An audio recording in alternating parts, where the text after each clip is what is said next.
శుక్లాంబరధరం విష్ణుం శశివర్ణం చతుర్భుజం ప్రసన్నవదనం ధ్యాయేత్ సర్వవిఘ్నోపశాంతయే. దారువణ ప్రవేశం భస్మ స్నాన విధి. ఋషులు ఇట్లా చెప్పిరి: ఓ సూత, మహాబుద్ధిశాలి మహాత్ముడైన మహాదేవుని యొక్క మహత్యంను ఎంత విన్నా మాకు తనివి తీరట్లేదు. ఇంకనూ వినాలని మాకు ఎంతయో కుతూహలంగా ఉంది. మరలా వివరింపము. దేవతా సంఘములు నివసించి ఉండు దారువణమందు మహాదేవుడు ఎట్లు వికృతమైన వేషం వేసెను. దానివల్ల ప్రబుద్ధులు మహర్షులు ఇతని మహాదేవునిగా తెలుసుకుని ఆ ఋషులు ఎట్టి భ్రాంతి గలవారైరి, అచేతసులైరి. అతని చేత తాము అనుగ్రహించబడుటకు వారు అతన్ని ఎట్లు ఆరాధించిరి. వారి ఎడల పునర్భువుడు ఎట్లు సంతుష్టుడు కాలేదు. ఆ దేవదేవుని ఈ చేష్టితమంతటిని జరిగినట్లుగా అంతయో మాకు చెప్పుము. నీవు బుద్ధిమంతుల్లో శ్రేష్ఠుడవు అనవిని సూతుడిట్లు చెప్పెను. అవధానంతో ఆ ధర్మమును అంతయు చెప్పెదను వినుము. భక్తులందరి దయచే దేవదేవునిచే అది అంతయు ఘటించబడినది. ఓ బ్రాహ్మణులారా, పూర్వమందు కృతయుగమున పవిత్రమైన హిమశృంగమున రమ్యమైన ఒక దేవదారు వనం, దాని యందు అనేక వృక్షలతాదులు కూడుకొని ఉన్నాయి. అనేక మంది మునులు మునివ్రతమును ఆశ్రయించి అచట తపస్సు చేసిరి. ఆ మునుల్లో కొందరు శైవాలమనగా నాచును భోజనంగా కలవారు, కొందరు నీటి యందు, మరికొందరు ఆకాశమును పరుండవారు ఉన్నారు. కొందరు కాలి బొటనవేలపై ఆధారపడి నిల్చున్నారు. కొందరు దంతములనే రోకళ్ళుగా ధాన్యపు పొలను దంచి తినేవారు. ఇతరులు కొందరు ధాన్యమును తినటకు ముందే రాళ్లపై ధాన్యమును దంచుకొని పొట్టు తీసి తినేవారు. కొందరు వీరాసనమును ఉండిపోయిరి. ఇతరులు లేళ్ల యొక్క ప్రవర్తనములందు రతులైరి. మహాబుద్ధిమంతులైన ఆ మునీశ్వరులు తీవ్రమైన తపస్సుతో కాలం గడుపుతుండిరి. అంత దేవదేవుడు మరలా అనుగ్రహించుటకు ఆ వనమునకు వచ్చెను. అతని శరీరమంతయు భస్మం చేపోయబడి తెల్లని వర్ణం కలిగి ఉండెను. అతడు నగ్న శరీరం కలవాడై ఉండెను. అతని యందు వికృత లక్షణాలుండెను. అతని జుట్టు వికృతంగా జారి విరిసి ఉండెను. అతని దంతాలు భయంకరంగా ఉన్నాయి. అతడి చేతులతో నిప్పు కొరవులు కాల్చి కదిలించుచుండెను. అతని నేత్రములు ఎర్రవి, ఎరుపు తెలుపు కలిసిన రంగు కలిగి ఉండెను. అతని శిశ్నం వృషణాలు ఎర్రని గైరిక ధాతువును పోలి ఉండెను. ముఖం అంగారవర్ణం చే శుక్లవర్ణం చే అలంకృతమైంది. కొన్ని చోట్ల ఆ దేవదేవుడు భయంకరంగా నవ్వును. కొన్ని చోట్ల చిరునవ్వుతో నవ్వి అద్భుతంగా పాడును. కొన్ని చోట్ల శృంగారిగా నృత్యం చేయును. కొన్ని చోట్ల మాటికి ఏడ్చును, కేకలు వేయును. ఆ మునుల భార్యలు విమోహితురాండ్రై వెంటనే అతన్ని అడ్డుపట్టిరి. అభ్యాగతుని వలె ఆశ్రమాన అతడు మాటికి బిచ్చమడుగును. భార్య కూడా ఆ రూపంగాను తృణాభరణంగాను భూషితగా చేయబడెను. అతడు ఎద్దువలే రంకెవేసెను, గాడిద స్వరంతో ఓండ్రించెను. ఆ విధంగా సర్వ వ్యక్తులను నవ్విస్తూ వంచించ ఆరంభించెను. అంతా ఆ మునులందరూ క్రుద్ధులై క్రోధమున కలత చెందిరి. మాయిచే వారందరూ మోహితులైరి. అతన్ని శపించుటకు ఆ సమీపానికి వచ్చిరి. ఏ కారణం చే నీవు గాడిదవలే గానం చేయుచుంటివో ఆ కారణాన నీవు గాడిదవైతివి, లేక రాక్షసుడవో పిశాచమో దానవుడవో అయ్యదవు అనుచో క్రుద్ధులైన ఆ ఋషులు వారు కోరినట్లుగా వివిధములైన శాపములచే భువనేశ్వరుడు దేవుడైన అతన్ని శపించరి. కానీ వారి శాపాలన్నీ ఆ శంకరుని యందు ఆకాశాన సూర్యుని ప్రకాశమున నక్షత్రమును ప్రకాశింపనట్లు ప్రవర్తింపలేదు. అప్పుడు ఆ మునులందరి తపంలో శంకరుని ప్రతీహారం లయ్యను. కావున ఆ ఋషుల తేజస్సు శంకరుని యందు ప్రభావం లేనిదయ్యను.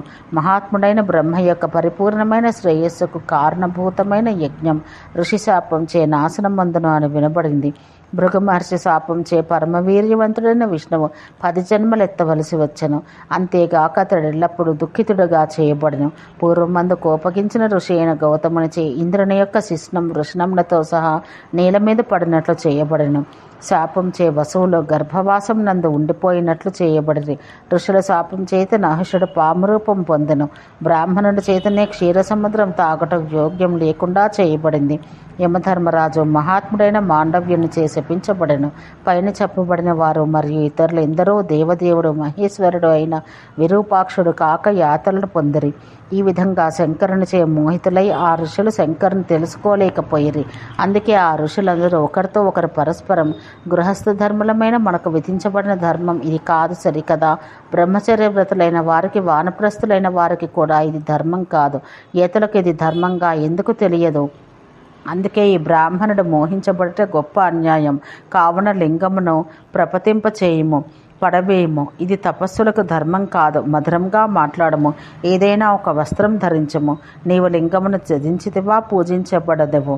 అని ఇట్లు మాట్లాడుకొని ఋషుల యొక్క వాక్యాలు విని భగను యొక్క నేత్రములను హరించిన ఈశ్వరుడు నవ్వుచున్న వాని వలె మృదువైన వాక్యముల చేత మాట్లాడను. బలాత్కారంగా ఆ లింగమును పడినట్లు చేయుటకు బ్రహ్మాది సర్వదేవతలకే శక్యం కాదు. ఇక ఇతర తపోధనులు ఇట్లు చేయగలుగుదురు.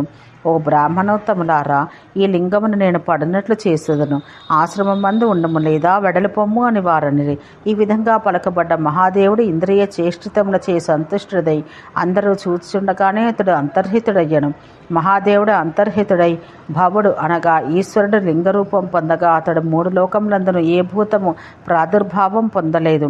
సర్వము సంక్షుబ్ధమయ్యను, ఏదీ ప్రకాశించలేదు. సూర్యుడు తప్పించుటలేదు, అగ్నిహోత్రుడు నిష్ప్రభావుడయ్యను. నక్షత్రములు గ్రహములు స్వస్థితికి మారి విపరీతములయ్యను. ఋతుకాలముల యందే సంతానార్థం భార్యలను చేరడు విభవవంతులైన ఋషుల ప్రవృత్తులు క్రతువులు ప్రవర్తించమానినవి. వారు మమతారహితులై నిరహంకృతులై మరలా క్రతువులను ఆచరింప ప్రారంభించిరి. వారు నష్టప్రభావులు గతవీర్యులు నష్టతేజులు అయ్యిరి. ఆ సమయాన వారి మనసులు ధర్మమందు వర్తించలేదు. వారందరూ కలుసుకొనిరి, బ్రహ్మలోకానికి వెళ్ళిరి. బ్రహ్మ యొక్క భవనం చేరిరి. పద్మసంభవుడైన బ్రహ్మను చూసిరి. అతని పాదములయందు పడిరి. శివుని వృత్తాంతం గురించి చెప్పిరి. ఆ శివుడు వివృతాకారుడై వికటుడై భయంకరంగా ఉండెను. అతని శిరోజములు నిగిడిని బిరుసుగా ఉండెను. అతని దశనములు భయంకరములు. అతని హస్తములు ఉలోక వ్యగ్ర హస్తములు. ప్రతి వస్తువు పట్టుకొన చూచును.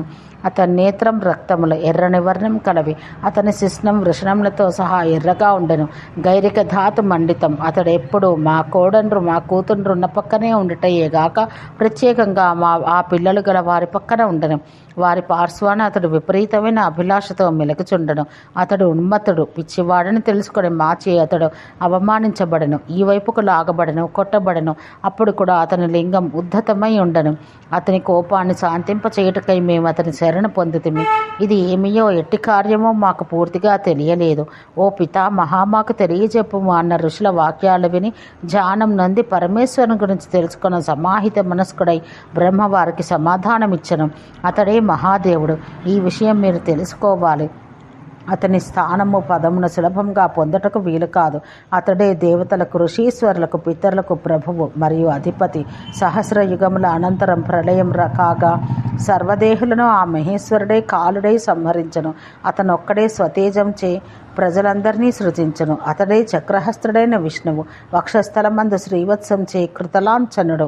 కృతయుగమందు అతని యోగి అంటారు. త్రేతాయుగాన క్రతువు అతడే. ద్వాపరాన అతడు కాలాగ్ని. కలియుగాన అతడు ధర్మకేతువు.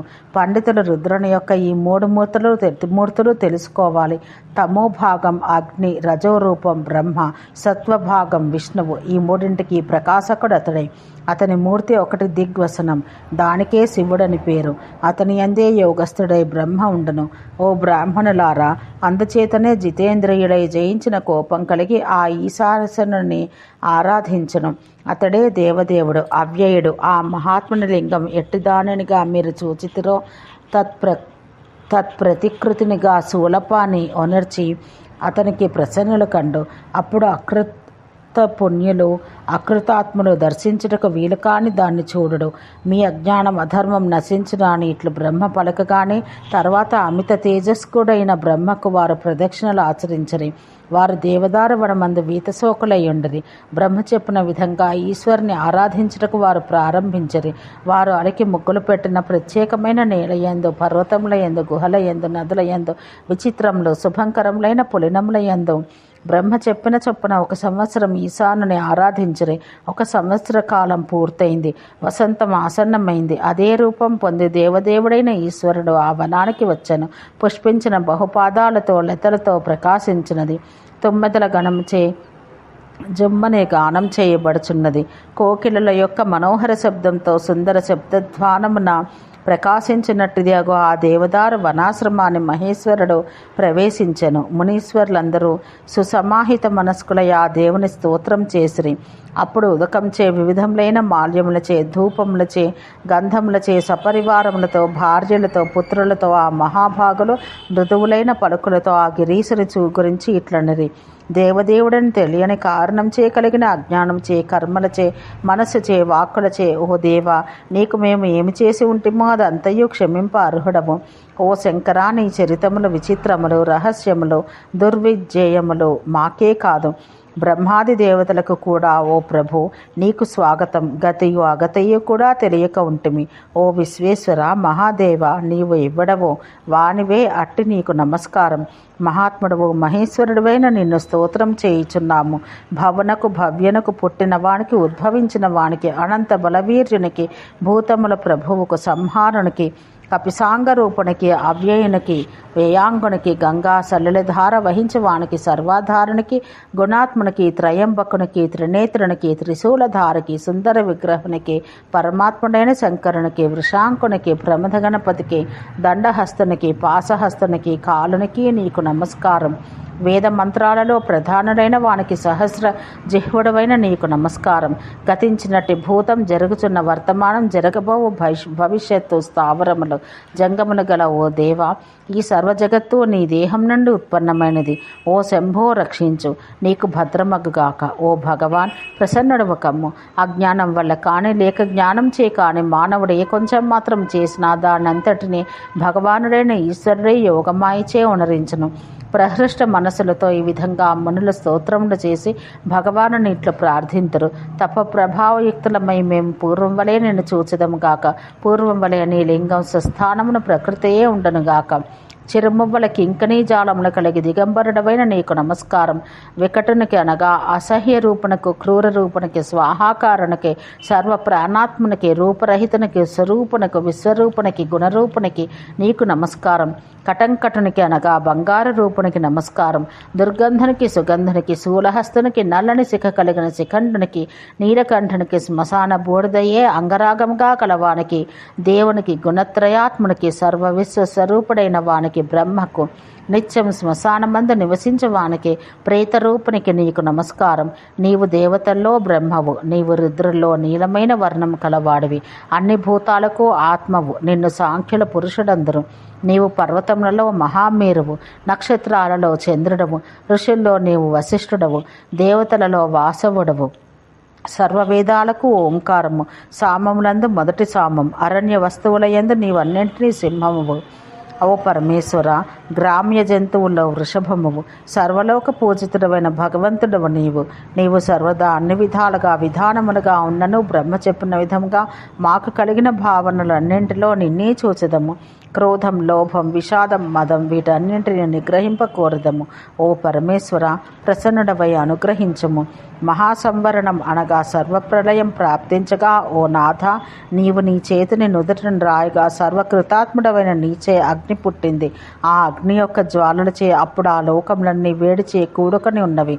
ఆ కారణాన అవన్నీ అగ్ని సమములే.